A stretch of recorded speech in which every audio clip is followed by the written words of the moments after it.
வணக்கம். ஏர்ஃபோர்ஸ்ல இருந்து குரூப் சிக்கு ரெண்டாவது ரெக்ரூட்மெண்ட் ரிலீஸ் பண்ணியிருக்காங்க. 02/2024 இந்த வருஷத்துக்கான ரெண்டாவது ரெக்ரூட்மெண்ட் இது பெர்மனண்டான ஜாப். கிளர்க் போஸ்ட்டுக்கு ஆள் எடுக்கிறாங்க. இதுக்கு நீங்க 12th மட்டும் முடிச்சிருந்தாலே போதும், எலிஜிபிள் தான். இந்த போஸ்ட்டுக்கு அப்ளை பண்ண அப்ளிகேஷன் ஃபீஸ்னு எதுவுமே கிடையாது. அதனால எலிஜிபிலிட்டி இருந்தது அப்படின்னா கண்டிப்பா நீங்க அப்ளை பண்ணுங்க. இதுக்கு முன்னாடி ஏர்ஃபோர்ஸ்ல இருந்து ஃபர்ஸ்ட் ரெக்ரூட்மெண்ட் 01/2024 ரிலீஸ் பண்ணியிருந்தாங்க. அதனுடைய லாஸ்ட் டேட் முடிஞ்சு போச்சு. 1 செப்டம்பரே முடிஞ்சிட்டு. அதை மிஸ் பண்ணவங்க இந்த ஆப்பர்ச்சுனிட்டியை யூஸ் பண்ணிக்கோங்க. இந்த ரெண்டாவது ரெக்ரூட்மெண்ட்டுக்கான லாஸ்ட் டேட் எப்போ, எப்படி அப்ளை பண்ணணும், உங்களுக்கு வேலை எப்படி இருக்கும், எப்படி செலக்ட் பண்ணுவாங்க, சிலபஸ் என்ன, எக்ஸாம் பேட்டர்ன் எப்படி இருக்கும், எல்லாமே இந்த ஒரே வீடியோவில் நம்ம டீட்டெயிலாக பார்க்க போகிறோம். ஸோ வீடியோ பொறுமையாக ஃபுல்லாக பாருங்கள். ஃபஸ்ட்டு வயசு எவ்வளோ இருக்கணும்னு பார்த்துருவோம். நீங்கள் ஜென்ரல் கேட்டகரி அன்ரிசர்வ்டில் அப்ளை பண்ணுறீங்கன்னா 18 to 25 வயசுக்குள்ளே இருக்கணும். இதே ஓபிசி கேட்டகரியாக இருந்தீங்கன்னா 18 to 28 வயசுக்குள்ளே இருக்கிறவங்க அப்ளை பண்ணலாம். SC/ST கேட்டகரியாக இருந்தீங்கன்னா 18 to 30 வயசு வரை உள்ளவங்க அப்ளை பண்ணலாம். இந்த ரெண்டாவது ரெக்ரூட்மெண்ட்ல உங்களுக்கு காலி பணியிடங்கள் 16 தான் கொடுத்துருக்காங்க. ஃபர்ஸ்ட் ரெக்ரூட்மெண்ட்ல 186 இருந்தது. அதை விட இது கொஞ்சம் கம்மி தான். எக்ஸாம் டேட் உங்களுக்கு அக்டோபர் மாதம் லாஸ்ட் வீக் எக்ஸாம் ஸ்டார்ட் ஆயிரும். அதனால இப்போ இருந்தே இதுக்கு நீங்க ப்ரிப்பேர் பண்ண ஸ்டார்ட் பண்ணுங்க. ஆண்கள் பெண்கள் 2 பேருமே இந்த போஸ்ட்டுக்கு அப்ளை பண்ணலாம். கல்வி தகுதி நான் ஏற்கனவே சொன்ன மாதிரி 12th மட்டும் முடிச்சிருந்தாலே நீங்க போதும், இதுக்கு எலிஜிபிள் தான். வேற எக்ஸ்ட்ரா எந்த ஒரு சர்டிஃபிகேட்டும் அவங்க கேட்கல. வெறும் 12th சர்டிஃபிகேட் நீங்க வச்சிருந்தாலே இதுக்கு நீங்க அப்ளை பண்ணலாம். இதற்கான அப்ளிகேஷனை நீங்கள் ஆஃப்லைனில் தான் அப்ளை பண்ணணும். அவங்க ஆஃப்லைன் ஃபார்ம் கொடுத்துருப்பாங்க. அதை டவுன்லோட் பண்ணி பிரிண்ட் எடுத்து நீங்கள் ஃபில் பண்ணி அனுப்பணும் அந்த ஏர்ஃபோர்ஸ் ஸ்டேஷனுக்கு. இதுக்கு எப்படி ஆஃப்லைன் ஃபார்மில் நீங்கள் அப்ளை பண்ணணும்னு நான் ஏற்கனவே வீடியோ கொடுத்துருக்கேன். அந்த வீடியோவோட லிங்க்கு நான் இந்த வீடியோ கீழே டிஸ்கிரிப்ஷனில் கொடுத்துருக்கேன். அதை பாருங்கள். இந்த வீடியோவை பொறுமையாக ஃபுல்லாக பாருங்கள். ஏன்னா அப்ளை பண்ணும்போது நீங்கள் ஒரு சின்ன மிஸ்டேக் விட்டாலும் அந்த ஃபார்ம் ரிஜெக்ட் ஆகிறதுக்கு வாய்ப்புகள் அதிகமாகவே இருக்குது. அதனால இதில் நான் சொல்லியிருக்கிற வழிமுறைகளை ஃபாலோ பண்ணி அப்படியே எந்த ஒரு மிஸ்டேக் இல்லாமல் அப்ளை பண்ணுங்கள்.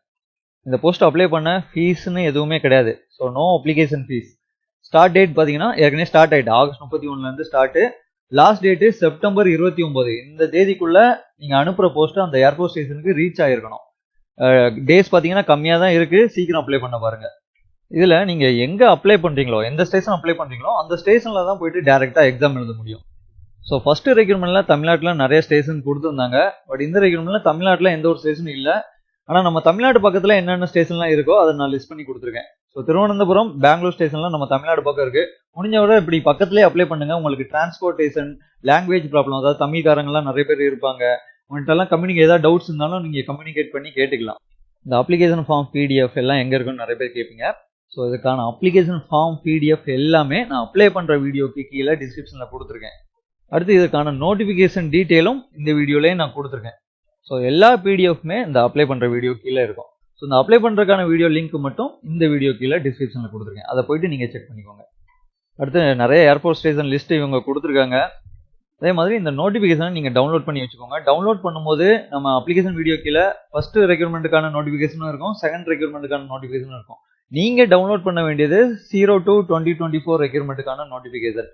அதில் டவுன்லோட் பண்ணி என்னென்ன ஸ்டேஷன்லாம் இருக்குது, எந்த கேட்டகரிக்கு எவ்வளோ வேகன்சி இருக்குன்னு பார்த்து அந்த கேட்டகரியை வச்சு நீங்கள் அப்ளை பண்ணுங்கள்.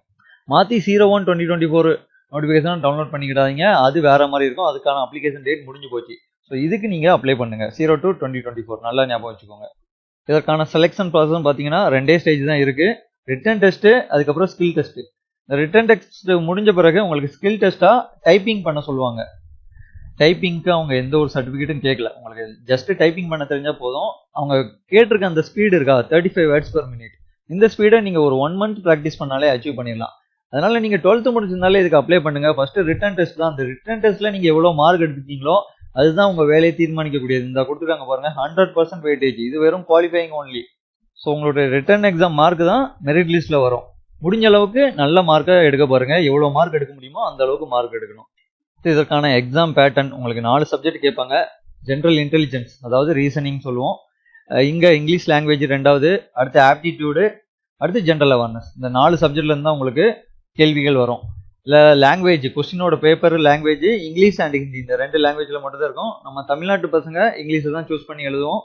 ரிட்டன் எக்ஸாம் செலக்ட் ஆகிறவங்களுக்கு இந்த ஸ்கில் டெஸ்ட் வைப்பாங்க. இந்த ரிட்டன் எக்ஸாம் நீங்கள் என்ன படிக்கணும், என்னென்ன டாபிக்ஸ்லாம் கேட்பாங்கன்னு நான் ஏற்கனவே ஒரு வீடியோ போட்டிருக்கேன். ஏர்ஃபோர்ஸ் குரூப் C ரிட்டன் எக்ஸாமில் வெற்றி பெறன்னு இருக்கும். அந்த இதை பாருங்கள். அதில் சிலபஸ் PDFும் நான் அதிலே கொடுத்துருப்பேன். இந்த வீடியோட லிங்க்கும் நான் இந்த வீடியோ கீழே டிஸ்கிரிப்ஷன்லேயே லிங்காக கொடுத்துருக்கேன். அதை பார்த்துக்கோங்க. இந்த எக்ஸாம் ப்ரிப்பேர் பண்ணுறீங்கன்னா இந்த வீடியோ உங்களுக்கு ரொம்ப ஹெல்ப்ஃபுல்லாக இருக்கும். இப்போ இருந்தே படிக்க ஸ்டார்ட் பண்ணுங்கள். ஏன்னா உங்களுக்கு அக்டோபர் லாஸ்ட் வீக் எக்ஸாம் வரும். டிசம்பர் மந்த்தே உங்களுக்கு ஜாயினிங் லெட்டர் வந்துடும். ரொம்ப சீக்கிரமா ப்ராசஸ் எல்லாமே முடிச்சிருவாங்க. ரொம்ப சீக்கிரமா எனக்கு ஒரு சென்ட்ரல் கவர்மெண்ட்ல வேலை வேணும்னு நினைச்சீங்கன்னா இது ஒரு நல்ல ஒரு ஜாப்.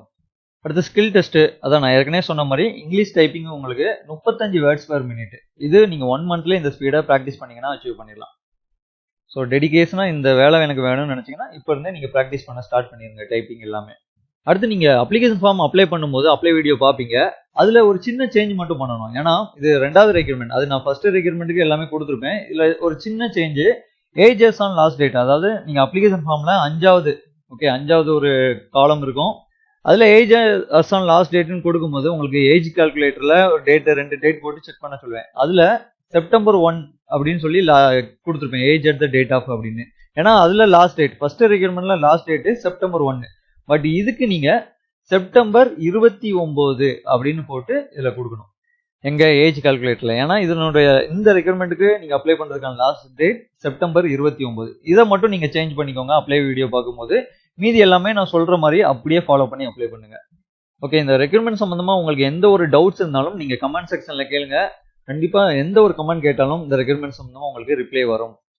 லாஸ்ட் டைம் நிறைய பேர் அப்ளை பண்ணும்போது அந்த வீடியோ ஒழுங்கா பார்க்காம நிறைய மிஸ்டேக் பண்ணி அப்ளை பண்ணாங்க. ஸோ இது ஒரு நல்ல ஆப்பர்ச்சுனிட்டிஸ். எந்த ஒரு மிஸ்டேக்கும் இல்லாமல் அந்த வீடியோ பொறுமையாக பார்த்து அப்ளை பண்ணுங்க. உங்களுக்கு இன்னும் ஒரு 12 நாள் கிட்ட இருக்குது. அப்ளை பண்ணும்போது உங்களுக்கு ஏதாவது ஒரு டவுட்ஸ் வந்தாலும் இதை கமெண்ட் செக்ஷனில் கேளுங்க. அது கண்டிப்பாக உங்களுக்கு ரிப்ளை வந்துடும். ஏர்ஃபோர்ஸில் இது ஒரு நல்ல வேலைவாய்ப்பு. எலிஜிபிள் இருந்ததுன்னா அப்ளை பண்ணுங்க. ஏன்னா இதில் உங்களுக்கு போட்டின்னு பார்த்தீங்கன்னா நீங்கள் எந்த ஸ்டேஷன் அப்ளை பண்ணுறீங்களோ அந்த ஸ்டேஷனில் உங்கள் கூட பார்ட்டிசிபேட் பண்ணுறவங்க கூட மட்டும்தான் போட்டி இருக்கும். So all over India, Tamil Nadu state wise அந்த மாதிரிலாம் போட்டி இருக்காது, ஸ்டேஷன் வைஸ் தான் போட்டி. ஸோ அதனால எலிஜிபிள் இருந்ததுன்னா அப்ளை பண்ணுங்க. உங்களுக்கு தெரிஞ்சவங்க யாராவது எலிஜிபிலிட்டியா இருந்தாலும் உங்களுக்கு இந்த வீடியோவை ஷேர் பண்ணுங்க. இந்த ரெக்ரூட்மெண்ட் சம்பந்தமா அடுத்தடுத்து அப்டேட்ஸ் சொல்றதுக்கு நம்மளுடைய சேனலை நீங்க சப்ஸ்கிரைப் பண்ணி வச்சுக்கோங்க. இந்த பெல் ஐக்கானை கிளிக் பண்ணி வச்சுக்கிட்டீங்கன்னா நம்ம வீடியோ போடும்போது உங்களுக்கு நோட்டிபிகேஷன் வந்துடும். ஓகே, அப்போ நீங்க உடனே பார்த்து வீடியோஸ் எல்லாமே படிச்சுக்கலாம். ஓகே, எக்ஸாமுக்கு நல்லா ப்ரிப்பேர் பண்ணுங்க. நன்றி, வாழ்த்துக்கள்.